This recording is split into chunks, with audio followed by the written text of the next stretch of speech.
নমস্কার। আজকে একটি ভারতের পার্লামেন্টে সংসদের লোকসভায় একটি গুরুত্বপূর্ণ ঘটনা ঘটেছে। ঘটনাটা কি? যে বিরোধীরা অর্থাৎ কংগ্রেস এবং ইন্ডি জোট, যে জোটের পক্ষ থেকে লোকসভার স্পিকার ওম বিড়লার বিরুদ্ধে অনাস্থা প্রস্তাব আনা হয়েছিল, সেই প্রস্তাব আজকে সেই প্রস্তাবের মুখে আজকে ঝামা পড়েছে।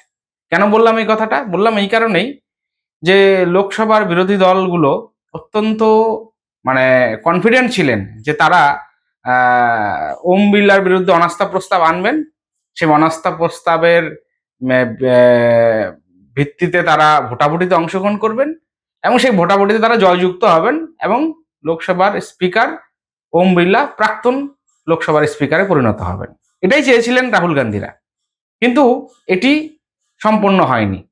আমরা জানি যেদিন প্রস্তাব আনা হয় সেদিন কিন্তু তৃণমূল কংগ্রেসের পাশে ছিল না, কিন্তু যেই মুহূর্তে এসআইআর এবং নির্বাচন কমিশনের বিরুদ্ধে আমাদের রাজ্যের মুখ্যমন্ত্রী ধর্মতলায় 5 দিনের ধর্ণা মঞ্চ করলেন এবং ধর্ণা মঞ্চ থেকে পরিষ্কার ঘোষণা করলেন যে আমরা কেন্দ্রীয় সরকার এবং কেন্দ্রীয় সংস্থা, যে সমস্ত সাংবিধানিক সংস্থাগুলো, সেই সংস্থাগুলোর বিরুদ্ধে মানে সেই সংস্থাগুলোর বিরুদ্ধে আমরা একটি সম্মিলিত আন্দোলন শুরু করব। অর্থাৎ ভারতবর্ষের সংবিধান ব্যবস্থাকে তারা অমান্য করে তারা তাদের মতো করে রাজনীতি করবেন এবং সেই রাজনীতির প্রেক্ষাপটেই আজকে তারা লোকসভায় ওম বিড়লার বিরুদ্ধে আনা প্রস্তাবে তারা ভোটদানও করেছেন, কিন্তু লাভ হয়নি। এখন কথা হচ্ছে, কেন এই প্রস্তাব এনেছে কংগ্রেস এনেছে এই কারণেই, কংগ্রেসের দাবি যে লোকসভার বিরোধী দলনেতাকে বলতে দেওয়া হয়নি এবং সেই সঙ্গে 8 জন সাংসদকে সাসপেন্ড করেছিলেন ওম বিড়লা।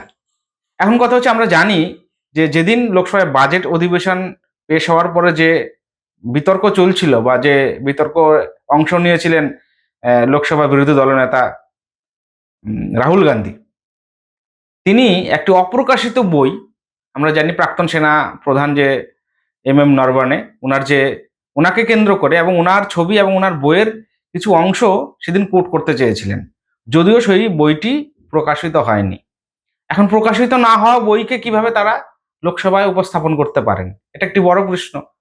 কিন্তু লোকসভায় কোনো একটি বিষয়কে পেশ করতে গেলে তার কিছু পদ্ধতি থাকে, সেই পদ্ধতি থাকে, তার যথার্থতা, তার সত্যতাকে দেখে তারপর সেটাকে প্রকাশ করতে হয় এবং তার একটা নির্দিষ্ট নিয়ম নীতি থাকে, কিন্তু সেটাকে তারা উপেক্ষা করেই করতে চেয়েছেন এবং লোকসভার যে বিরোধী দলনেতা রাহুল গান্ধীকে বারবার ওম বিড়লা বলেছেন যে আপনি এভাবে বলতে পারেন না, তা সত্ত্বেও তিনি উপেক্ষা করে সেই মন্তব্য করেছেন।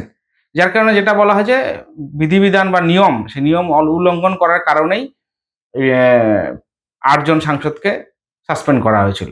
কিন্তু এখানেই থেমে থাকেনি বিরোধী দলগুলো। তারা ওম বিড়লার বিরুদ্ধে অনাস্থা প্রস্তাব নিয়ে আসে, ভোটাভুটি হয়, ভোটাভুটিতে তারা যথারীতি হারের মুখ দেখতে হয় তাদের।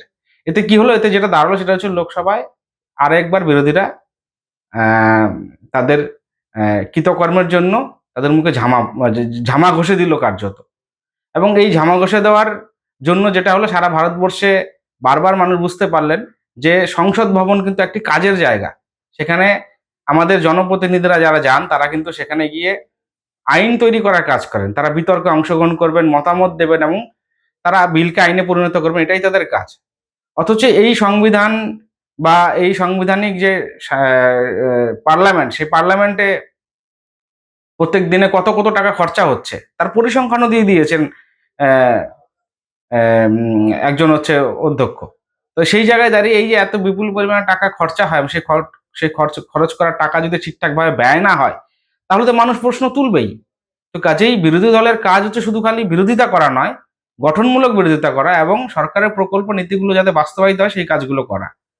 কিন্তু ভারতবর্ষের এখন বর্তমান যে বিরোধী দলগুলো, অর্থাৎ কংগ্রেস, সমাজবাদী, তৃণমূল, আরো যা আছে বামপন্থী, তারা শুধু পার্লামেন্টকে অচল করে রাখারই কাজ করছেন। তারা কিন্তু পার্লামেন্টকে চালানোর জন্য কোনো সদর্থক ভূমিকা তাদের নেই। তো সেই জায়গায় দাঁড়িয়ে বলতে হয় যে পার্লামেন্টের আজকের এই ঘটনাটা একটা ঐতিহাসিক ঘটনা এবং আরো একবার প্রমাণ করলো যে বিরোধীরা তারা নিজেদের কাজ ঠিকমতো করছেন না এবং তারা অনধিকারে চর্চা করছে। এবং অনধিকারের চর্চার ফল কিন্তু ভুগতে হচ্ছে ভারতবর্ষের সাধারণ মানুষকে। তো এই পর্যন্তই আজকের প্রতিবেদন। নমস্কার।